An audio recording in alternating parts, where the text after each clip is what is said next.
Assalamualaikum warahmatullahi wabarakatuh. Saya Tasya Safitri dengan NIM 2214040004 dari jurusan Tadris Matematika kelas A, Fakultas Tarbiyah dan Keguruan UIN Imam Bonjol Padang. Di sini saya akan membacakan, menerjemahkan dan menjelaskan hadis ke-6 tentang kesederhanaan Rasulullah untuk memenuhi tugas di mata kuliah hadis Tarbawi yang diampu oleh Bapak Zulheldi. Yang pertama, saya akan membacakan hadis mengenai kesederhanaan Rasulullah ini. Bismillahirrahmanirrahim. Haditsu Abi Hurairah radhiyallahu anhu qala Rasulullah sallallahu alaihi wasallam, Allahumma innama ana basyarun fa ayyuma rajulin minal muslimin sababtuhu aw la'antuhu aw jalattuhu faj'alha lahu zakatan wa rahmata. Rawahu Bukhari, Muslim, Ahmad, Darimi. Selanjutnya, saya akan menerjemahkan kata per kata dari hadis ke-6 mengenai kesederhanaan Rasulullah ini. Hadisu artinya adalah hadis yang disampaikan Abi Hurairah oleh Abu Hurairah radhiyallahu anhu, Allah meridhoinya, berkata Rasulullah sallallahu alaihi wasallam, yaitu Rasulullah sallallahu alaihi wasallam, Allahumma, ya Allah, innama, hanya saja, ana, aku, basyarun, manusia biasa, fa, maka, ayyuma, siapa saja yang, rojulin, orang-orang, min, dari, al-muslimin, kaum muslim, sababtuhu, aku cerca atau aku hina dia, atau la'antuhu, aku laknat dia, atau jalattuhu, aku cambuk atau aku pukul dia, fa, maka, faj'alha, maka jadikanlah dia kesalahanku, maka jadikanlah itu kesalahanku, lahu, untuknya atau baginya, zakatan, penyuci atau zakat, wa, dan rahmatan, sebagai rahmat. Hadis ini diriwayatkan oleh Bukhari, Muslim, Ahmad, dan Darimi. Jadi selanjutnya saya akan membacakan tentang penjelasan hadis ke-6 mengenai kesederhanaan Rasulullah ini. Yang mana hadis ini menjelaskan tentang kesederhanaan Rasul dan kasih sayangnya.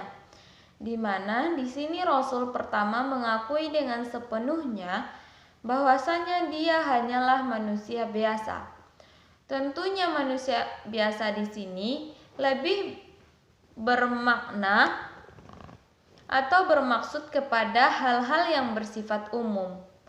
Sebab sebutan Rasul yaitu manusia biasa ini terkadang juga disalahartikan oleh sebagian orang ketika disuruh mencontoh Nabi atau ketika disuruh mengikuti atau patuh kepada Nabi. Kemudian manusia itu mengatakan, kan Nabi itu sama dengan kita. Nabi kan manusia biasa juga. Tidak ada kemungkinan Nabi selalu benar. Jadi di dalam mushaf diperjelas bahwasanya tidak sampai pada tingkatan yang demikian. Akan tetapi memiliki potensi-potensi sebagaimana manusia lain. Nabi adalah manusia yang Allah lebihkan menjadi Rasul, menjadi seorang Rasul. Nabi juga memiliki kelemahan sebagaimana yang dimiliki oleh manusia-manusia lain. Di dalam hadis ini dikatakan Allahumma innama ana basyarun, yaitu aku ini manusia biasa. Aku juga diciptakan sebagaimana manusia-manusia yang lainnya. Kata Rasulullah Shallallahu Alaihi Wasallam di hadapan Allah Subhanahu Wa Taala. Maka dari itu di dalam hadis disebutkan fa ayyuma rajulin minal muslimin. Artinya, siapa saja orang laki-laki ataupun perempuan, artinya secara general umat manusia yang aku pernah imbas, aku sempat menghinanya, atau aku pernah melaknatnya, atau bahkan aku pukul dia, maka Rasulullah tidaklah selalu bertindak benar. Misalnya pada saat perang, maka jadikanlah itu sebagai pembersih atau zakat baginya, atau orang yang aku cerca, aku hina, aku laknat secara tidak sengaja itu. Dan mudah-mudahan dengan kesalahan itu engkau kemudian menghapuskan dosa-dosanya dan bisa menjadi sebagai rahmat atau tambahan kasih sayangnya darimu untuknya. Di sini Nabi memperlihatkan bahwasanya jangan ada orang yang merugi karena kelemahannya sebagai manusia biasa. Misalnya, orang yang pernah berada pada posisi seperti dikutuk atau terpukul oleh Nabi, tetapi orang yang terpukul atau orang yang dikutuk oleh Nabi tersebut tidak mau komplain kepada Rasulullah Shallallahu Alaihi Wasallam karena mungkin ia merasa segan atau takut, atau mungkin orang yang dipukul atau dihina secara tidak sengaja oleh Rasulullah tersebut adalah sahabat-sahabat yang sangat dekat dengan Rasulullah Shallallahu Alaihi Wasallam. Mungkin ia tidak memaafkan, maka Nabi bilang kepada Allah Subhanahu Wa Taala, dan jadikanlah dia atau kesalahanku yang telah mengata-ngatainya, melaknatnya, memukulnya sebagai pembersih atau pensuci ataupun zakat baginya, dan juga sebagai rahmat baginya. Jadi patut kita tekankan bahwasanya Rasulullah Shallallahu Alaihi Wasallam tentunya pernah berbuat salah, walaupun itu tidak disengaja, walaupun itu adalah hal yang tidak disengaja. Akan tetapi Rasulullah Shallallahu Alaihi Wasallam itu tidak memiliki dosa, karena Rasul memiliki sifat al-ma'sum, yang artinya suci dari perbuatan dosa atau terpelihara dari berbuat dosa. Kemudian Rasulullah Shallallahu Alaihi Wasallam dalam hadis ini juga bisa kita lihat bahwasanya Rasulullah selalu memohon ampun kepada Allah agar orang-orang yang pernah ia sakiti bisa menjadi pembersih baginya, ataupun bisa mendapatkan rahmat bagi orang-orang yang tidak sengaja disakiti oleh Rasulullah tersebut. Maka yang terakhir adalah kaitan hadis ini, yaitu hadis ke-6 tentang kesederhanaan Rasulullah ini dengan pendidikan. Yang pertama, hadis ini menjelaskan tentang kepribadian seorang guru yang baik. Jadi, seorang guru yang baik itu bagaimana kepribadiannya, bagaimana seharusnya ia bertindak, bagaimana seharusnya ia mengucapkan kata-kata, itu bisa dilihat dari hadis ini. Yaitu seorang guru tidak boleh menganggap dirinya atau posisi dirinya itu tidak tersentuh oleh kesalahan. Artinya seorang guru tidak boleh merasa bahwa ia selalu bersifat benar. Ia harus menyadari bahwa dirinya hanyalah manusia biasa dan mengakui kesalahannya, kemudian bersifat rendah diri dan menyadari atas kesalahan-kesalahan yang ia lakukan. Dan juga tahap yang terakhir adalah menerima masukan atau saran-saran dari orang lain. Bahwa Nabi saja bisa memerankan menjadi seorang guru. Bahwa dalam hadis ini Nabi secara tidak sengaja melakukan kesalahan-kesalahan kepada orang lain, akan tetapi Rasulullah Shallallahu Alaihi Wasallam tetap mengakui bahwa ia bersalah dan juga tidak lupa untuk memohon ampun kepada Allah Subhanahu wa Ta'ala. Kemudian yang kedua, kaitan hadis ini dengan pendidikan adalah yaitu hadis mengenai kesederhanaan Rasulullah, bahwasanya seorang guru itu harus berani mengakui kesalahannya dan berani mengambil resiko akibat dari perbuatannya tersebut, akibat dari tingkah lakunya sendiri, dan berani untuk meminta maaf. Kata-kata misalnya seperti siswa yang tidak bersalah sehingga terucap kata-kata yang menyakiti hati karena akan ada evaluasi terhadap pendidik. Arti dari kaitan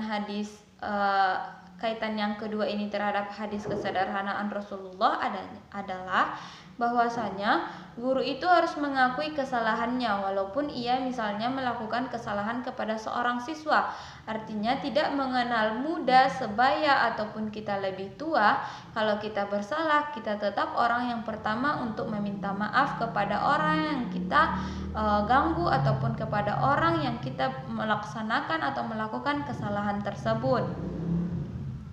Kemudian di dalam hadis ini juga di dalam kaitan hadis yang kedua ini juga disebutkan bahwa kita harus berani mengambil resiko akibat dari perbuatan kita sendiri. Seperti contohnya, jika kita melaksanakan atau kita berbuat salah kepada siswa semisalnya, maka kita harus berani mengambil resiko, yaitu minta maaf terlebih dahulu kepada siswa tersebut atau hal yang lainnya. Kemudian yang ketiga, kaitan hadis ini dengan pendidikan adalah bahwasanya hadis ini menjelaskan tentang sifat ikhlas. Mengajar adalah ibadah atau sesuatu yang akan mendatangkan pahala. Mengajar adalah melanjutkan tugas Rasulullah Shallallahu Alaihi Wasallam, yaitu menyampaikan kebenaran atau sebagai perpanjangan tangan dari Rasulullah Shallallahu Alaihi Wasallam, dan Allah berjanji akan memberikan balasan yang terbaik. Maksud dari kaitan hadis yang ketiga ini, kaitan ketiga dari hadis ini bahwasanya kita harus bersifat ikhlas. Apapun yang kita laksanakan, kita harus melaksanakannya dengan niat yang ikhlas. Misalnya seperti kegiatan seorang guru yang mengajarkan ilmunya kepada murid-muridnya, maka di dalam hatinya harus ditanamkan sifat-sifat ikhlas terlebih dahulu.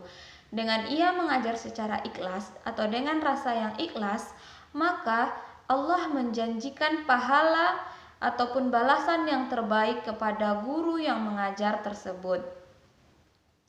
Kemudian, guru adalah pekerjaan yang mulia, sebagaimana Rasulullah Shallallahu Alaihi Wasallam juga bisa dibilang adalah guru bagi umat-umatnya pada saat itu. Mengapa? Karena pada saat itu Rasulullah Shallallahu Alaihi Wasallam menyampaikan kebenaran kepada orang-orang yang sangat membutuhkan kebenaran, dan juga Rasulullah Shallallahu Alaihi Wasallam menyampaikan dakwah walaupun banyak sekali tantangan-tantangan yang dihadapi oleh Rasulullah Shallallahu Alaihi Wasallam pada saat itu.